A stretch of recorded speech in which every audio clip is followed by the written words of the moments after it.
नमस्कार प्रिय विद्यार्थियों, प्यारे बच्चों।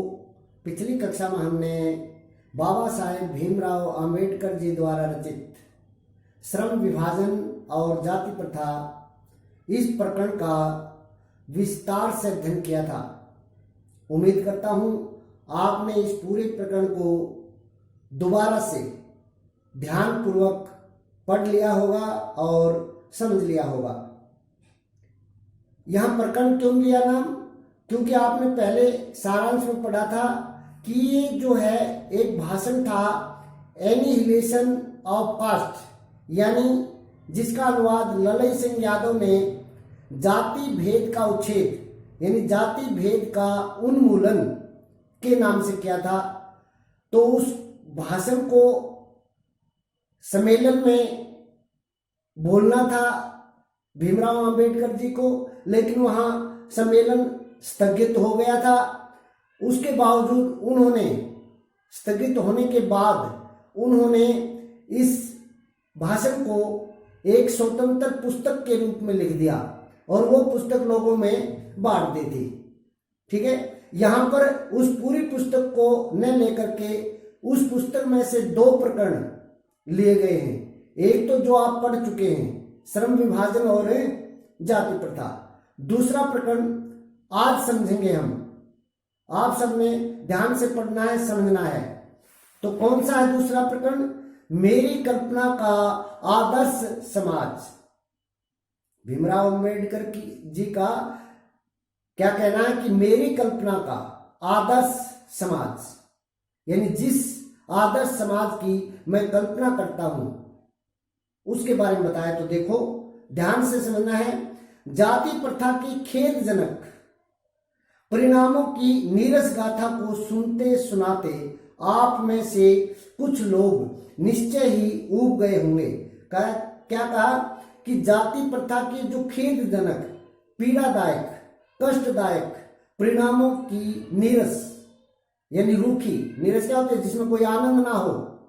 ठीक है, रूखी गाथा को सुनते और सुनाते हुए मेरा मानना यह है कि कुछ लोग ऊब गए होंगे, बोर हो गए होंगे।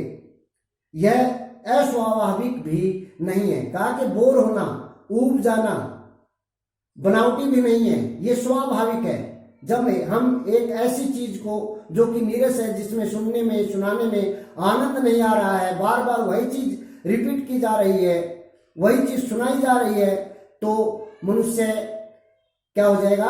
बोर हो जाएगा, ऊब जाएगा। अतः अब मैं समस्या के रचनात्मक पहलू को लेता हूं, जो एक नया निर्माण करने वाला पहलू है, उसको लेता हूं।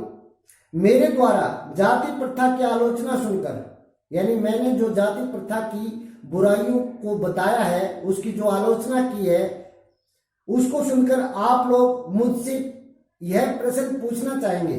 कौन सा प्रश्न? कि यदि मैं जातियों के विरुद्ध हूं, यदि मैं कास्ट के विरुद्ध हूं, तो फिर मेरी दृष्टि में आदर्श समाज क्या है? क्योंकि आदर्श समाज किससे बनेगा? लोगों से बनेगा, जाति से ही बनेगा। और अगर मैं जाति के ही विरुद्ध हूं, तो फिर आदर्श समाज किसको कह रहे हैं आप? ऐसा प्रश्न आप मेरे से करना चाहेंगे। ठीक है, यदि ऐसा आप मेरे से पूछेंगे तो मेरा उत्तर होगा कि मेरा आदर्श समाज यानी मैं जिस समाज का सपना ले रहा हूं, जिस समाज की मैं कल्पना कर रहा हूं, वह समाज स्वतंत्रता यानी कि आजादी, समता, बराबरी यानी सभी को बराबर समझना, भ्रातृता और भाईचारे पर आधारित होगा। कहा कि मेरा आदर्श समाज किस तीन चीजों पर, तीन तत्वों पर आधारित होगा: स्वतंत्रता पर, बराबरी पर, समानता पर और भाईचारे पर। क्या यह ठीक नहीं है?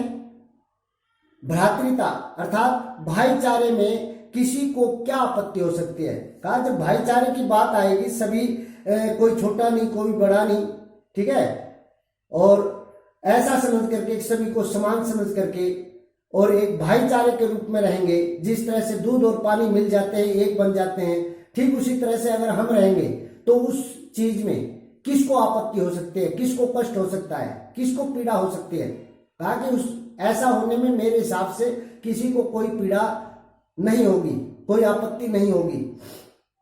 किसी भी आदर्श समाज में इतनी गतिशीलता होनी चाहिए, कितनी, जिससे कोई भी वांछित परिवर्तन, यानी समाज में कोई भी हमारी मर्जी से जो परिवर्तन हो रहा है वो वांछित परिवर्तन जिसकी जरूरत है, समाज के एक छोर से, यानी समाज के एक तरफ से दूसरी तरफ, यानी एक किनारे से दूसरे किनारे तक अवश्य पहुंचना चाहिए, उसका संचार होना चाहिए। जो परिवर्तन इस कॉर्नर पर हुआ है, यानी यहां पर हुआ है, उस परिवर्तन के बारे में उस कॉर्नर वाले को भी, उस कॉर्नर वाले को भी, यानी उस ये कहेंगे उस तरफ वाले को भी पता होना चाहिए।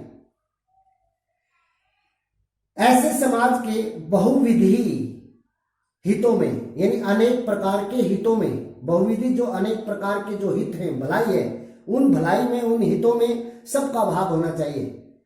कहा कि जो समाज में अलग अलग तरीके से, अलग अलग विधि से जो भला किया जाता है या कल्याण के जो कार्य होते हैं, उन कार्यों में सभी का भाग होना चाहिए तथा सबको उसकी रक्षा के प्रति और उस हित की, उस भले की रक्षा के लिए सबको सावधान भी रहना चाहिए, सजग भी रहना चाहिए।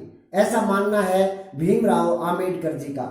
सामाजिक जीवन में अबाध संपर्क के, अबाध बिना रुकावट के, अबाध क्या होता है, खुले बिना रुकावट के संपर्क के अनेक साधन व अवसर उपलब्ध रहने चाहिए। कहा कि ऐसे साधन और अवसर, मौके मिलने चाहिए जिसमें किसी प्रकार की कोई रुकावट ना हो, किसी प्रकार की कोई बाधा न हो।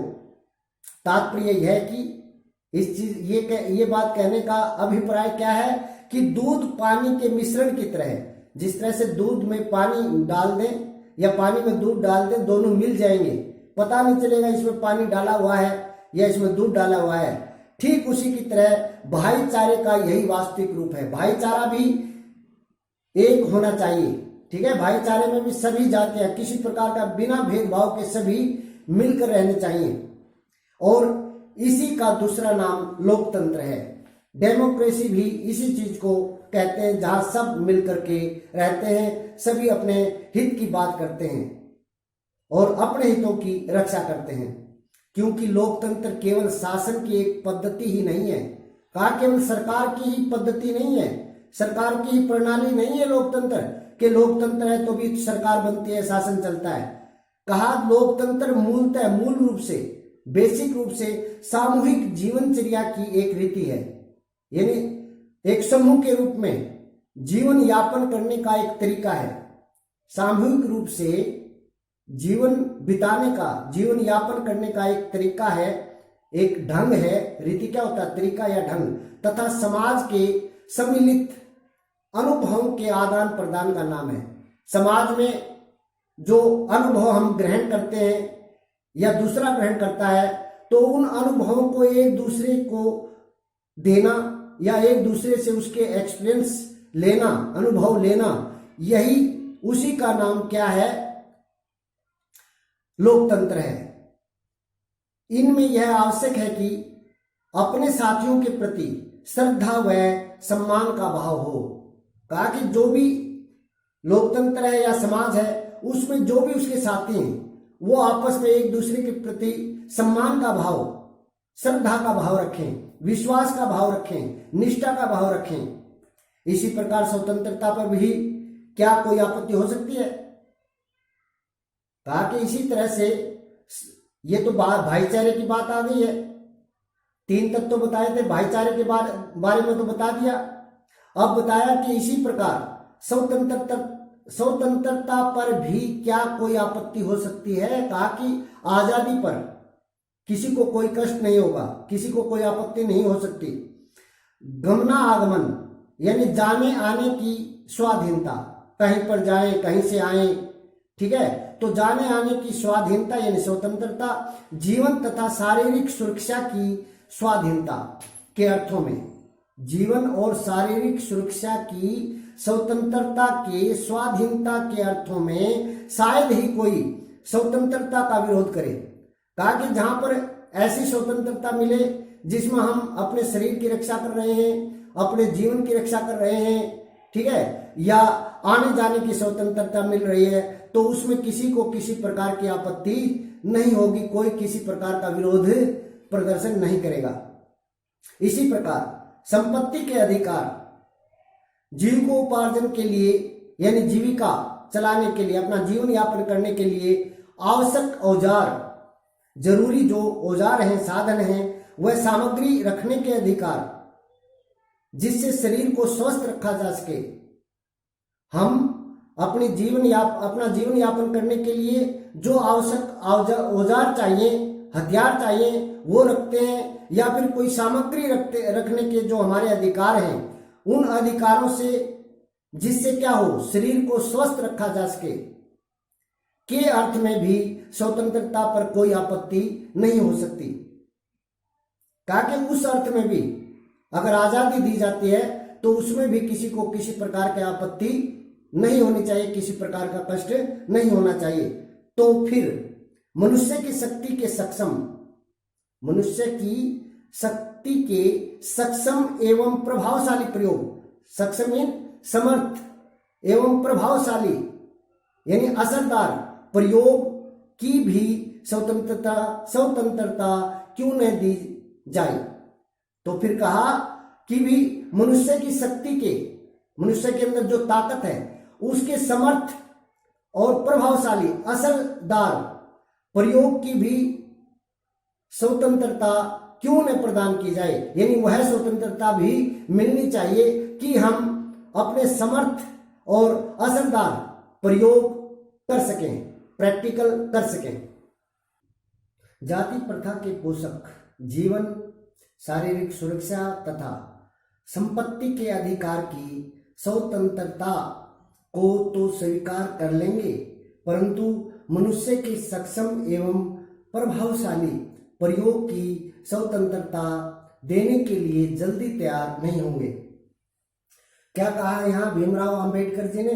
कहा कि जो जाति प्रथा के पोषक हैं, यानी जाति प्रथा को जो बढ़ावा देने वाले लोग हैं, वे जीवन और शारीरिक सुरक्षा तथा संपत्ति के अधिकार की स्वतंत्रता यानी आजादी को तो मान लेंगे, स्वीकार कर लेंगे, परंतु मनुष्य के सक्षम यानी समर्थ और प्रभावशाली यानी असरदार प्रयोग की स्वतंत्रता, आजादी को जल्दी से नहीं मानेंगे, यानी उसकी अनुमति नहीं देंगे, क्योंकि इस प्रकार की स्वतंत्रता का अर्थ होगा, क्योंकि इस प्रकार की आजादी देने का मतलब होगा अपना व्यवसाय चुनने की स्वतंत्रता। अगर इस प्रकार की आजादी देंगे समर्थ और असरदार प्रयोग के लिए, तो इसका मतलब क्या होगा कि उनको अपना व्यवसाय खुद चुनने की अनुमति देना, स्वतंत्रता देना यानी आजादी देना। और ऐसा किसी को ऐसी अनुमति या ऐसी स्वतंत्रता, आजादी किसी को नहीं है। तो उसका अर्थ क्या है? उसे दास्ता में जकड़कर यानी उस व्यक्ति को अपनी गुलामी में जकड़कर रखना, उसका अर्थ क्या होगा? उस व्यक्ति को अपनी गुलामी में जकड़ करके रखना, क्योंकि दास्ता जो गुलामी है केवल कानूनी पराधीनता को ही नहीं कहा जा सकता।